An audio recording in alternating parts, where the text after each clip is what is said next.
Atheists love to claim they have logic, reason and evidence on their side.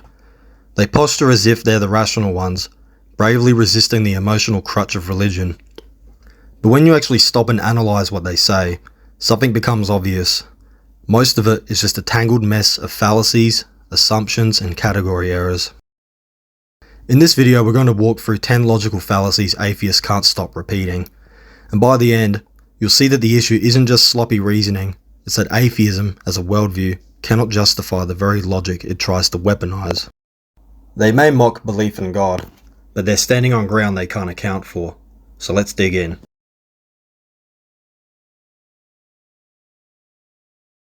Atheists frequently assume the reliability of human reason without explaining how a blind evolutionary process aimed at only survival could produce it.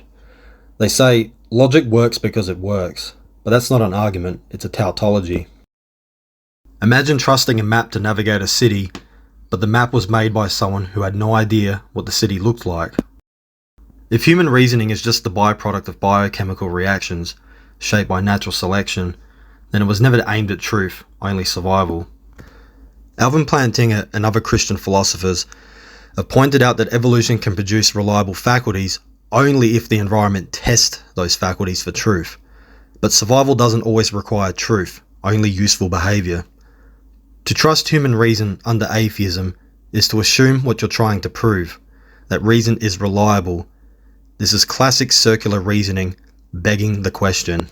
Only in a worldview where reason reflects a rational creator who designed our minds to know truth can reason itself be justified. Atheists routinely commit category errors by trying to reduce everything to matter and motion. They ask science to explain things like morality, logic, and consciousness, which are not physical. It's like trying to weigh justice on a scale or measure love with a stopwatch.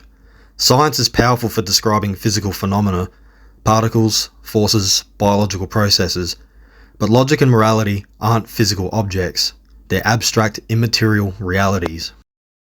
Philosophers like Immanuel Kant argued that reason itself is not something you can observe empirically, because it's a precondition for making sense of observations at all. So when atheists ask science to explain why 2 + 2 = 4, or why murder is wrong, they're misapplying tools to a problem they aren't designed to solve. Only a worldview that acknowledges an immaterial, rational mind as the foundation of reality can coherently explain these non-physical truths. Instead of engaging seriously with the rich tradition of classical theistic philosophy, many atheists reduce belief in God to a childish caricature, an invisible sky daddy, or Zeus 2.0. This isn't just insulting, it's intellectually lazy. The Christian understanding of God is not a being within the universe, but the necessary ground of all being, the uncaused cause, the eternal, personal, rational source from which everything flows. This caricature ignores centuries of metaphysical argumentation from thinkers like Aquinas, Augustine, and more recently, William Lane Craig or Alvin Plantinga. By attacking a straw man, atheists avoid grappling with the real, challenging arguments for God's existence and nature.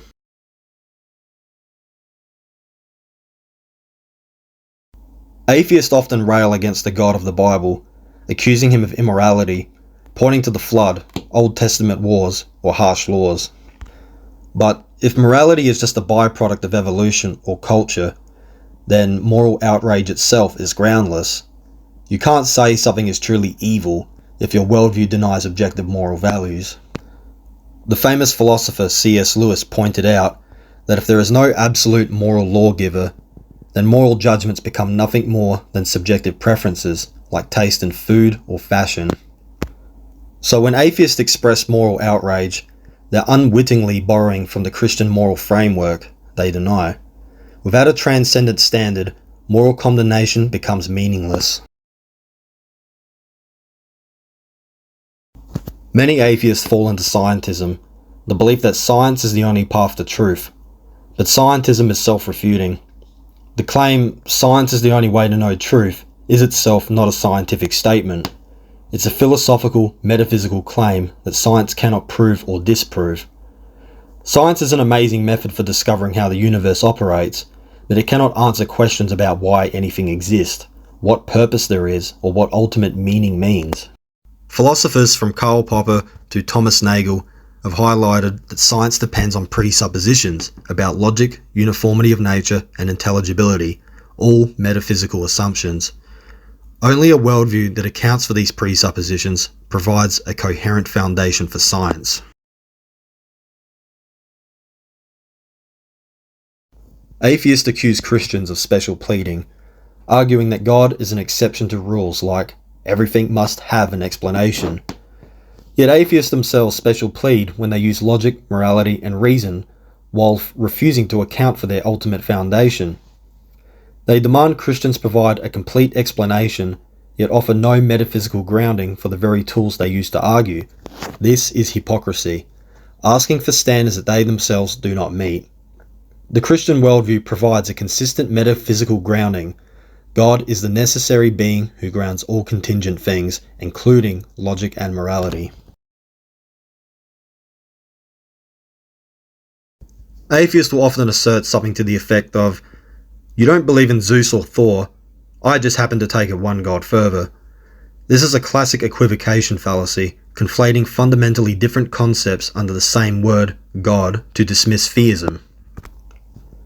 Zeus and Thor are contingent mythological figures, fictional entities within their cultural narratives, beings that require explanation because they themselves are dependent and created. By contrast, the God of classical theism is metaphysically necessary, the uncaused ground of all being, not merely a being among others, but the ontological foundation that must exist to account for anything else's existence. To treat these two very different concepts as interchangeable is to equivocate on God, ignoring the entire tradition of philosophical theology. This fallacy isn't mere oversimplification, it deliberately collapses a profound metaphysical category distinction into mockery, avoiding the actual burden of proof.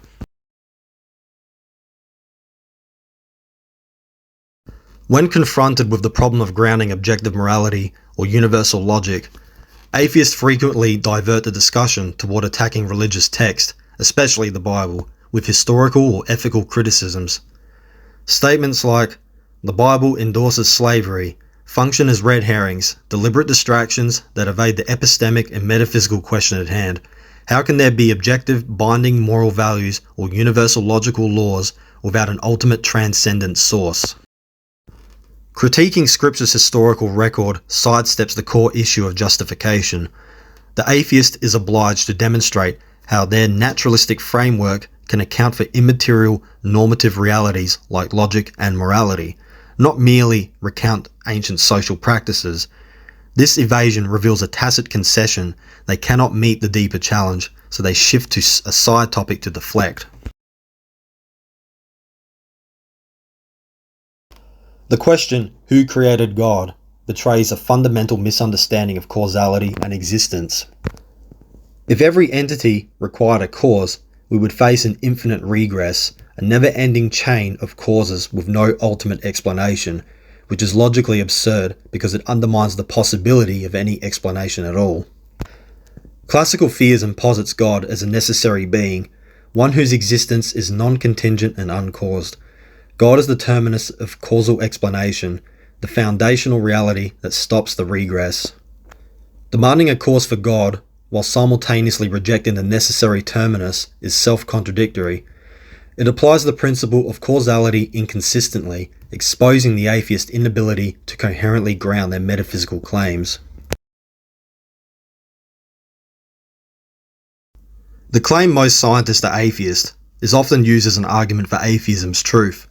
This is an appeal to popularity, a logical fallacy. Truth is not determined by majority consensus or social trends. History is rife with examples where the majority believed falsehoods, from geocentrism to phrenology. Moreover, scientific consensus only addresses empirical matters within a methodological naturalism framework. It cannot adjudicate metaphysical questions about ultimate reality, logic, or morality.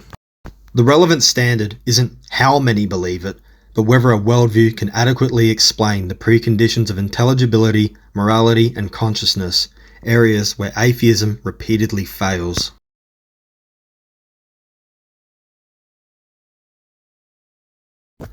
One crucial virtue, often missing in atheist critiques of religion, is intellectual humility, the recognition of the inherent limits of human knowledge and the profound difficulty of ultimate metaphysical questions.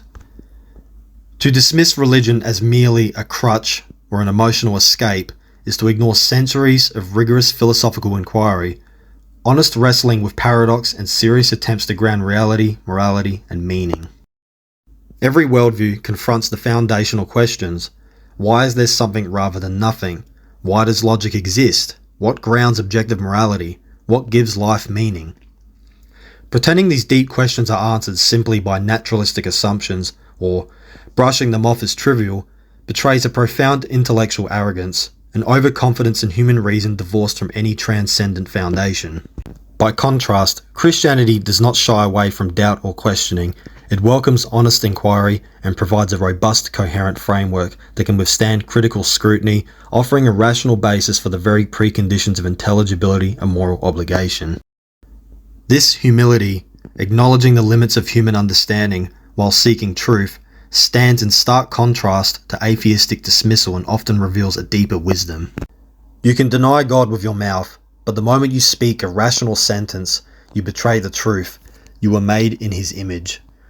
So the next time you hear an atheist make a confident-sounding claim, don't just listen to the words. Ask, can their worldview justify the tools they're using? Because until it can, every word they speak is borrowed, and deep down they know it.